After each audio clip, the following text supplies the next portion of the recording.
Okay everyone, ये बहुत छोटा सा सेशन है हमारा। मैंने आपको लास्ट क्लास में बोला था कि हमने यहाँ पे खत्म कर दिया था कि गुड्स की पीओएस हम लोग डोमेस्टिक में कैसे निकालते हैं। सेक्शन नंबर 10 के अंदर काफी सारे हिस्से थे हमारे पास। 10 1 A B C D E C A, हमारे पास इतने हिस्से थे, 6 हिस्से थे टोटल मिला के। आई होप कि आपने वो 6 के 6 हिस्से अच्छी तरह से करे हैं, लास्ट क्लास देखी है। अभी हम लोग सेक्शन नंबर 11 का दो ही हिस्से है, ए और बी, क्योंकि इंपोर्ट और एक्सपोर्ट दो ही हिस्से है। और गुड्स के अंदर इंपोर्टेशन और एक्सपोर्टेशन को बहुत सिंपल तरीके से बताया हुआ है पीओएस के मामले में। तो बेटा यहाँ पे सिंपल सी बात है, 11 ए जो है वो इंपोर्ट का है, 11 बी है वो एक्सपोर्ट का है। जब भी आप गुड्स इंपोर्ट करते हो तो उसका मतलब क्या है, यहाँ पे लिखा हुआ है कि import of goods means bringing goods into India from a place outside India. ये सेक्शन नंबर 210 में बताया इंपोर्ट का डेफिनेशन। वैसे आपको पता भी है इंपोर्ट क्या होता है यार, ये तो बहुत बच्चों वाली बात है।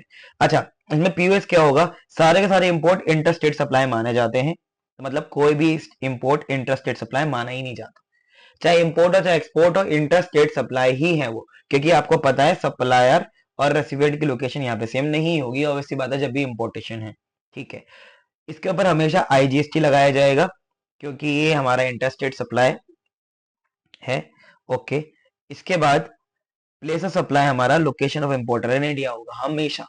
Location of importer in India, तो इंडिया में जो भी इंपोर्टर है बेटा उसी की लोकेशन को पीओएस माना जाएगा। क्या मेरी बात क्लियर हुई? सर अगर मान लो इंपोर्टेशन ऐसी जगह पे हुआ जो कि इंडिया में नहीं है, तो बेटा वो नॉन टैक्सेबल सप्लाई है, फिर हमें उससे क्या लेने देना। हमने इंडिया की डेफिनेशन पढ़ी थी नॉटिकल माइल्स वगैरह वाली, अगर आपने टैक्सेबल टेरिटरी वाली वीडियो नहीं देखी तो पहले उसे देखिए, उसके बाद आपको यहाँ पे अंडरस्टैंडिंग सही से मिलेगी।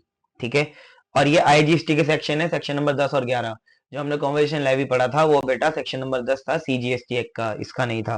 ओके, हमें यहाँ तक बात समझ में आ गई, ये भी बात समझ में आ गई। अच्छा, अब अगर हम लोग एक्सपोर्ट करते हैं तो सिंपल बात है, एक्सपोर्ट का मतलब भी क्या होगा, इंटरस्टेट सप्लाई होगा।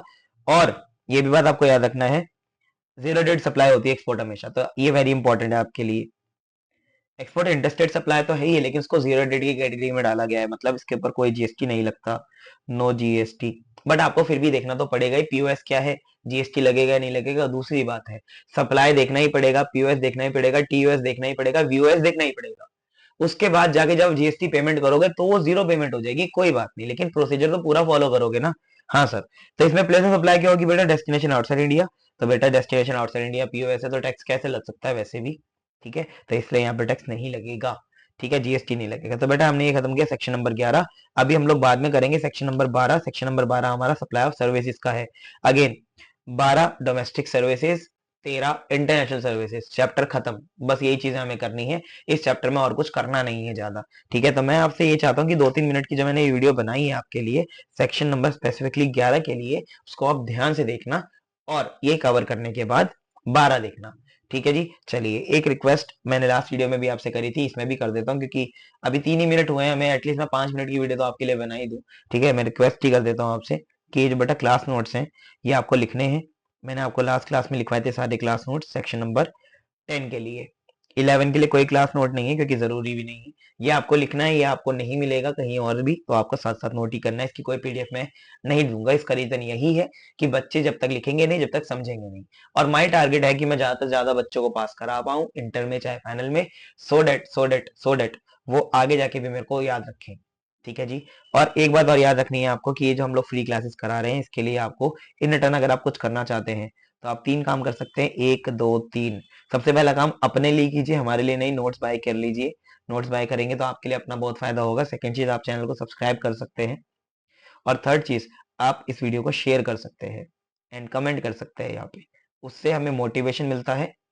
ठीक है, तो ये जो दो हिस्से हैं ना, ये नॉन मॉनिटरी है, means we get satisfaction, peace, सब कुछ मिलता है बट नॉट मॉनिटरी बेनिफिट्स। तो हमारी ऑपरेटिंग कॉस्ट यहाँ से रिकवर नहीं होती है ना। ये बात आप भी जानते हैं यार, हमें पेड क्लासेस तो लेनी ही पड़ेंगी बच्चों की, सो डेट हम लोग इस चैनल को रन कर पाएं और अपने एजुकेशन चैनल को पूरा दा कॉमर्स कोच के एमराइल को रन कर पाएं।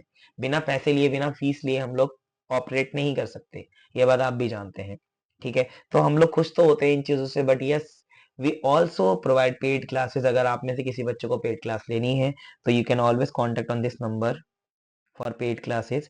पेड क्लासेस में बेटा इससे ज्यादा डिटेल होगी, ऑब्वियस सी बात है, आप जानते ही समझ ही रहे होंगे इस बात को कि जितना अभी हम पढ़ रहे हैं इससे बहुत ज्यादा डिटेल और पेड क्लासेस में है। उसमें हम लोग नोट्स ज्यादा लिखते हैं इससे ज्यादा, और याद भी हम लोग क्लास में ही करते हैं चीजों को, तो वहां पे फर्क है। अच्छा, अब नोट्स बाय करके आप हमें मॉनेटरी सपोर्ट तो करोगे, लेकिन हमसे ज्यादा आप अपने आप को करोगे। क्यों? क्योंकि अभी हमारी ई कॉपी अवेलेबल है और उसमें हम कॉस्ट ऑन कॉस्ट बेसिस पे ही डाल रहे हैं, ताकि हमारी वेबसाइट की कॉस्ट तो एटलीस्ट रिकवर हो सके। तो हम लोग वेबसाइट की कॉस्ट रिकवर कर रहे हैं, वहां से प्रोसेस चार्जेस रिकवर कर रहे हैं। तो अगर आप ई कॉपी बाय करते हैं तो हमें सपोर्ट थोड़ा ऑपरेटिंग कॉस्ट को कवर करने में मिलेगा, तो हम लोग बीईपी पे आ पाएंगे।